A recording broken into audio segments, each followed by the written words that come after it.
If you are a 12th standard student, you would have already realized that the 12th board examination feels very different. The preparation, the whole hype, and the nervousness, or even the calmness before the examination feels much different than the 10th board examination, because you have just gone through one major hurdle, and that was the first attempt. And you know, board exam is not the end game. You have the second attempt and other entrance exams and even advanced. So, with so many things in your mind, it's time to reduce the clutter, focus on what is necessary, because board examination, remember this line, board examination is not about just studying hard, but it is also about studying it smart. And once a wise man said that in J exam, you try to impress yourself or maybe the society or whatever, but in boards, you only have to impress the examiner. If you understand this line, your board preparation and examination will go much more simpler. So, good evening. This is your Captain Shreyas. I'm the physics master teacher, and I've been training, mentoring, guiding kids for a very long time. So, make sure you're subscribed onto the channel, and do not forget to like this video and share this video with all your buddies. Thank you so much for sharing, and thank you for liking. Let's get straight to the point, and I'm going to keep this video very quick. First of all, remember that CBSE will always reward your clarity in the answer, your point that you are conveying, and not your over smartness, because that is not going to be understood also by many of the examiners at times, and how you structure your points and beautifully present it. Now, when I say beautiful presentation, does not mean only good handwriting. There are so many things, and I'm going to give you all those points. And your extra knowledge helps you in advanced and other exams, but is of no use. You might be the topper in your coaching for JEE, but it is of no use for books. Keep that in your mind. Keep your JEE ego aside, because I was also a JEE student. I also had that ego. Oh, boards. Ah, come on. Keep that ego aside. That will save you a lot of marks. Make sure you are explaining it to the to the examiner, to the person who is going to read your answer sheet. Should have that process clearly mentioned, because you might know everything, but are you able to convince the examiner? That is what is going to matter. So if you keep these things in mind, you will save a lot of marks, and it will probably make the correction very easy. See, understand this, that your paper is not going to be corrected by a robot, by a person. And that person will get tired, will get exhausted. So if you're making the examiner's life difficult, obviously they will not be very lenient in correction. Maybe it might cost you 2 marks, but 2 marks in every subject might change your percentage by a big deal. If you are getting 91, maybe it might take you to 89%. Or if you are getting 76, it might take you to 74. And you know, 75% criteria is mandatory for IITs and ITs. All right. Now, first of all, you should be very well aware of the pattern, because by now you would have given many pre-board exams or prelim exams, or even given the sample paper by now. And if you have not done that yet, please wake up and give it, especially if you are in dummy school, or CBSE though doesn't even allow dummy school. So you should be, well aware of the paper pattern. And it's a mixed bag of questions. There are small questions, there are big questions, there are case studies, there are numerical questions, there are explanations, and sometimes even derivations depending on the subject. And of course, understanding, especially in English and languages, what is the poet or what is the author trying to convey, those kind of things, and even grammar and all of that. All mixed bag of questions, guys. So you need to be very well versed with all kinds of patterns. You cannot say, sir, I'm very good with case studies, or I'm not good with understanding, I'm not good with comprehension, sir, I'm not good with numericals. So everything which you're not good at is going to cost you marks, because sections are compulsory. Within the sections, you get options. But again, if it's a 4 marker question, it's going to be a big question, either derivation or a big experiment or some case study of sorts. So you need to be prepared for all big varieties or large varieties of questions. And also, Like I said before, read the question like an examiner, not like a student. What does it mean? See, sometimes the same concept, same question, or the same numerical, or same reaction, or same explanation in, let's say, language will come again and again, but it is asked in a different way. So the answer also should be slightly different and according to the question. Understand what the examiner wants to ask, not what you want to tell. Okay? The examiner has asked, why is the monkey able to climb the tree?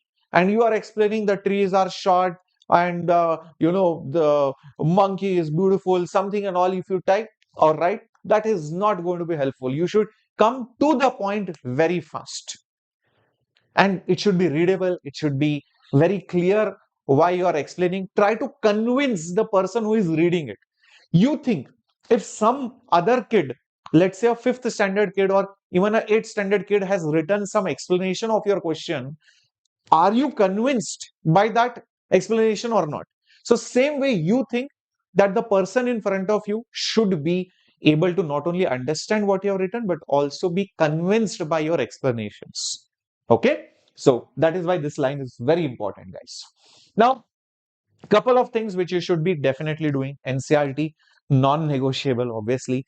Every line in NCERT you should know, whether it is a starting para, whether it is the summary, whether it is the in-text, whether it is the back exercise, whether it is previous year questions, whether it is some diagram, whether it is some footnote somewhere, whether it is some explanation of some scientist, every single thing, table, reaction, every single thing you should know.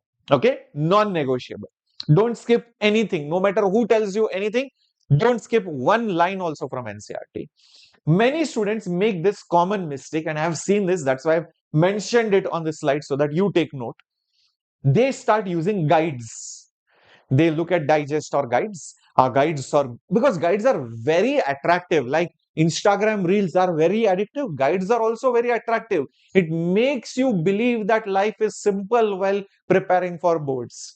But guides can be used at the end, not at the start. The right flow is using NCERT first properly, then going through the previous year questions, and then the sample papers or your board papers or pre-board papers, and then going to the reference digest or your guides. Okay, don't jump directly. You will be missing a lot of things in the process. And there is still time. Yes, even though there are 10, 15, 20 days, there is time. Even if you have missed a chapter in NCERT, you can still do it. I will tell you the order also. And yes, do not skip the theory part, explanation part. Yeah. See, your JEE coaching teacher might have explained it in a different way. Whatever has been written in NCERT, same way you should understand it. Don't use shortcuts. Sir, I'm preparing for Olympiads or JEE Advanced or using this, crazy theorem. I can do it within one step. You cannot do that, bro, in your boards. Okay.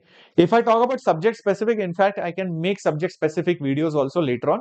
But general guideline, guys, for physics, diagrams will give you a lot of marks. So many places diagrams are there. Electromagnetism, yeah, EM waves, even in modern physics. And write the formula you are using. Just done directly write. This radius is equal to, directly values are substituted.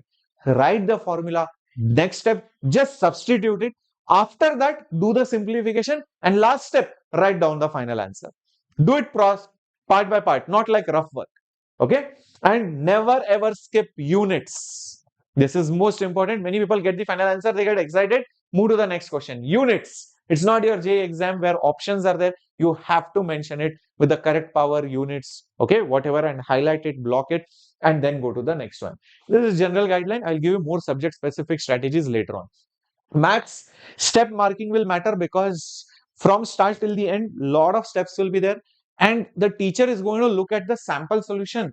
They will see, this step, where is it? If that step is not there, teacher will feel that you have missed the steps. So that's why I mention all the steps, because you do not know what exactly the teacher is looking at. So better do it step by step.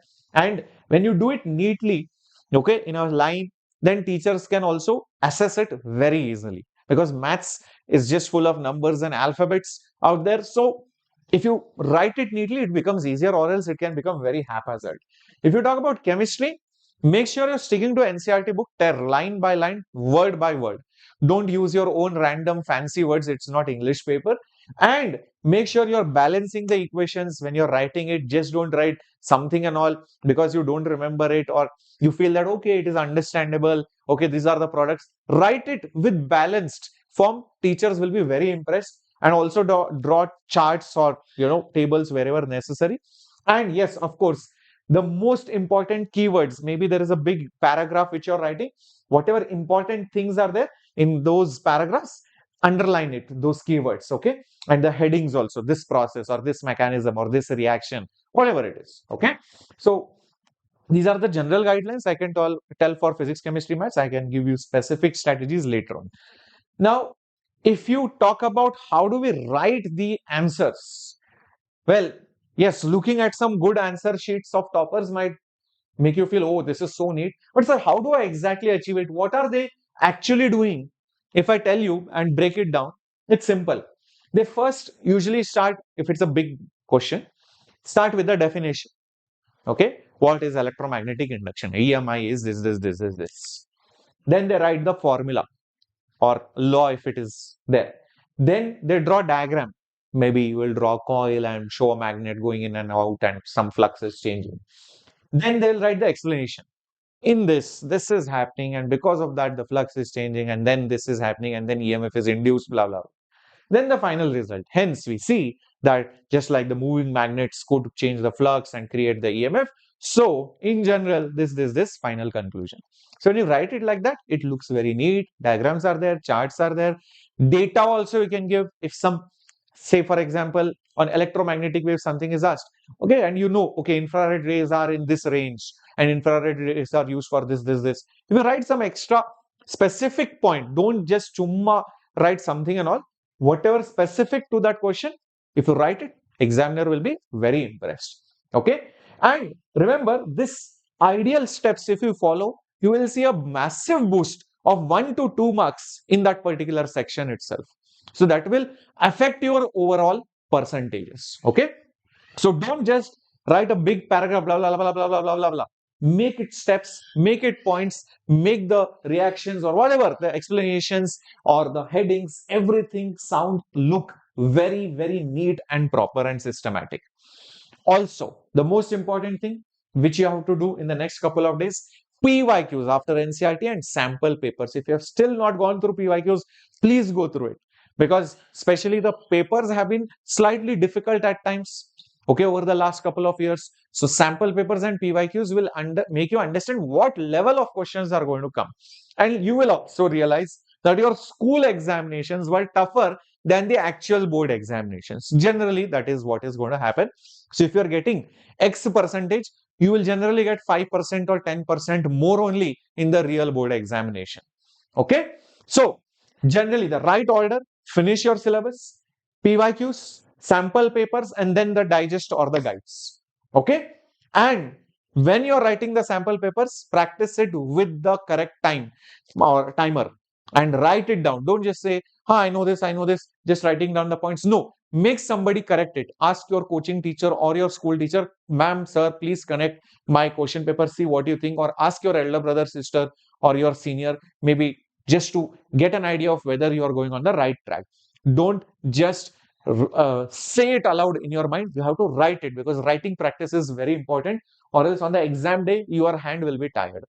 Certain things which you should avoid: over attempting questions than what is asked, not needed, they will not correct it. Next, ignoring the handwriting. Handwriting should be, say if it is not great, at least maintain visible, neat, clear structure. Don't make one word like this slanting, other word like this. If you are sitting in a way, make sure your examination answer sheet is held in the same way, so your words look uniform.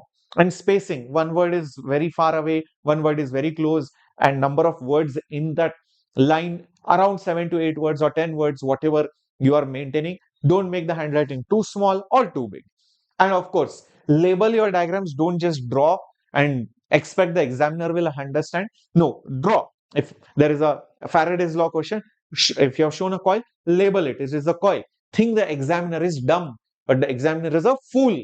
He doesn't know anything. So think like that and explain. Don't think, what, this also you don't know?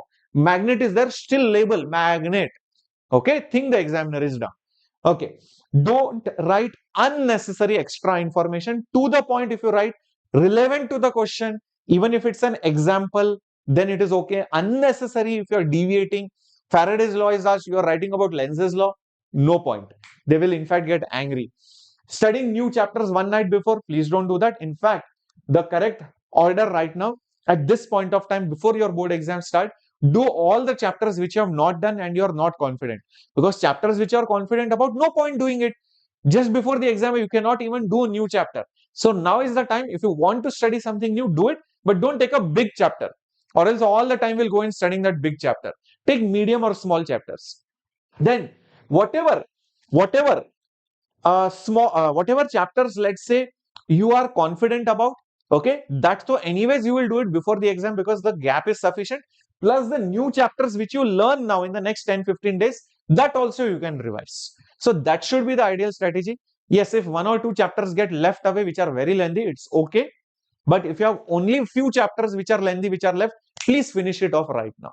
Okay, now is the time. Don't do what you have done now. Do what you don't know. Okay, that is a smart move which students will do. All right. So for more such tips, guides, strategies, and academic sessions, make sure you're following the channel. And do not forget to like this video and share this video. Yes, there will be CBSE related physics, chemistry videos as well, maths videos, English videos, everything will be coming on the channel. So don't be scared. We are here with you. Thank you so much. Captain Shreyas signing off.